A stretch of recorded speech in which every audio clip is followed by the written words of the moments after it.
Une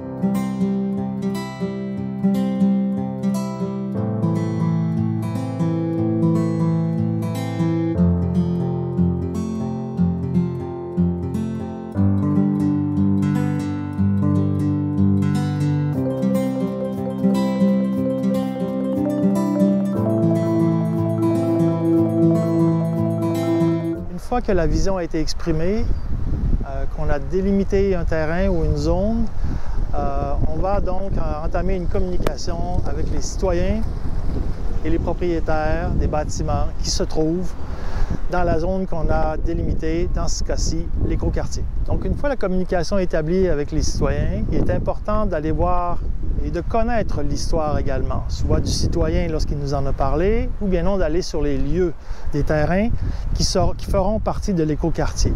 Pourquoi? Parce qu'on doit s'assurer donc que le sol aura une qualité environnementale qui va être propre à la construction de bâtiments et de logements. Il ne faut pas oublier que l'écoquartier cible entre autres la construction d'hébergements et de logements locatifs.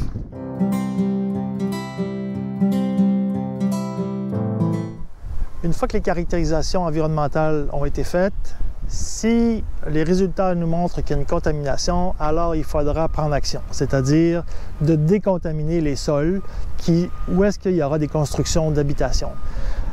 Il y a différents scénarios pour décontaminer, donc soit qu'on fasse une excavation des sols, qu'on les déménage, qu'on les transporte sur une plateforme pour les traiter, ou qu'on les traite sur place, qu'on dise in situ.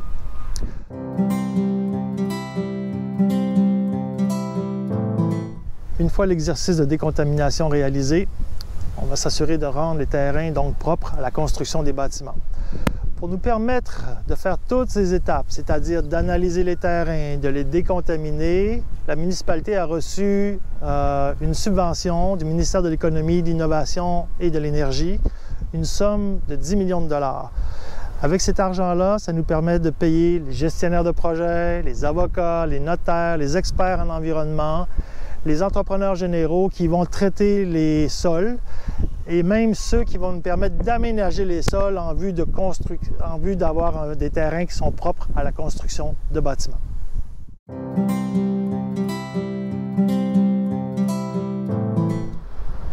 Donc, on a vu au niveau de l'analyse des sols, et outre les sols, il y a également une biodiversité qui existe au cœur de notre écoquartier. Donc, il y a un ruisseau qui traverse cet écoquartier-là d'ouest en est, à partir du Marais. Il traverse des ponceaux et il y a certains goulots d'étranglement. Donc, en période de crue printanière, de fortes pluies, changement climatique, il y a des débordements qui se font. Donc, notre but également dans l'aménagement de l'écoquartier, c'est d'améliorer l'écoulement du ruisseau d'ouest en est, d'éviter donc du ruissellement et aussi des débordements sur les terrains que nous aménageons et même sur les terrains des propriétaires actuels que nous voulons donc épargner par la crue des eaux.